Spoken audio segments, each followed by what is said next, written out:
dan dikuatkan, dinyatakan bahwa pemenang Pilpres itu adalah Prabowo Gibran. Ini yang buat kita bego. Kita ingin mengorek-ngorek supaya proses politik, proses hukum ini dibatalkan oleh Roy Suryo. Yang kedua, kita menjadi banality of evil, kedangkalan berpikir. Ini ada realitas.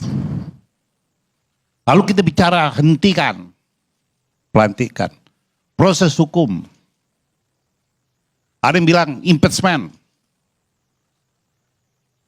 Apa tidak ada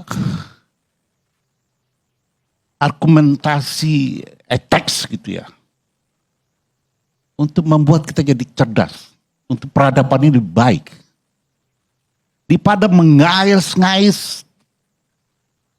Kalau di kampung kami itu tai yang hanyut di sungai. Ini sudah terus-menerus 10 tahun ini jadi limbah di otak dan pikiran kita. Hari ini kita bicara peradaban. Apa itu peradaban yang kita bicarakan?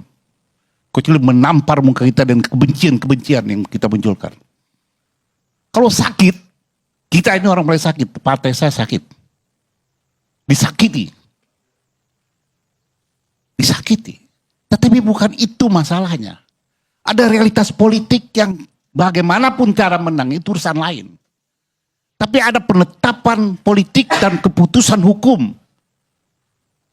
Dan ada takdirnya di situ. Ini kita bisa tolak. Yang ketiga adalah loss of common sense. Kita kehilangan kejenihan berpikir. Undang-Undang Dasar pasal 7A, impeachment itu dilakukan pada presiden yang sudah menjabat atau wakil presiden sudah menjabat. Jika dia melakukan pengkhianatan terhadap negara, korupsi, suap, atau perbuatan pidana berat, perbuatan tercela, atau syarat-syarat menjadi presiden. Dilantik aja belum. Kita ini bicara tentang hukum atau tentang moral. Kalau kita bicara tentang etika, maka proses hukum, penetapan keputusan hukum tidak bisa dibatalkan oleh masalah etika dan moral. Kita besar bicara sekarang dalam ranah dia bisa dibatalkan, dilantik atau tidak. Itu sudah bicara soal hukum. Dan tidak akan pernah bisa. 37 tahun saya jadi pengacara. Proses hukum kita dengan ada giumnya cepat, tapi akan lebih cepat kalau dia berlangsung 2-3 tahun. Ada paradoks, ada anomali. 20 dia dilantik. Hanya berapa hari lagi. Ada emang ruang, ada perbuatan tercela. Definisi tercela itu adalah definisi yang ngambang. Apakah itu berkaitan dengan seksualitas yang mengerut otaknya? Kita semua mengerut juga di sini.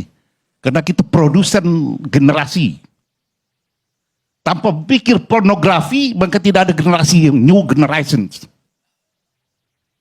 Saya adalah produk pornografi. Kalau ibu bapak saya tidak making love, saya tidak ada. Oh tidak, kalau orang tua kita tidak berhubungan badan, kita tidak ada. Nah, Anda bicara tadi soal bergerutnya otak karena pornografi. Makanya ini Hali IT atau Hali kesehatan? Saya punya MKes Pak Kapitra. Iya, oke. Kedua orang tua kita berhubungan secara halal, sah. Oke, ya. Sah tetapi berah itu muncul kenapa? Kenapa? Udah. Ini Gak usah dilanjut. Nggak usah teruskan, Pak. Gak usah diterusin. Oke. Ini realitas politik yang kita harus terima. Nanti kita ingin mengatakan bahwa pemimpin kita ke depan ini ada kurangnya. Dari masa ke masa, dari Presiden Republik Indonesia, dari nomor 1 sampai nomor sekarang, selalu ada kekurangannya. Jangankan Presiden, Superman aja kekurangannya celana dalamnya terbalik. Bayangan. yang orang superhero. Ya toh? Jadi permasalahan kita ada sederhana.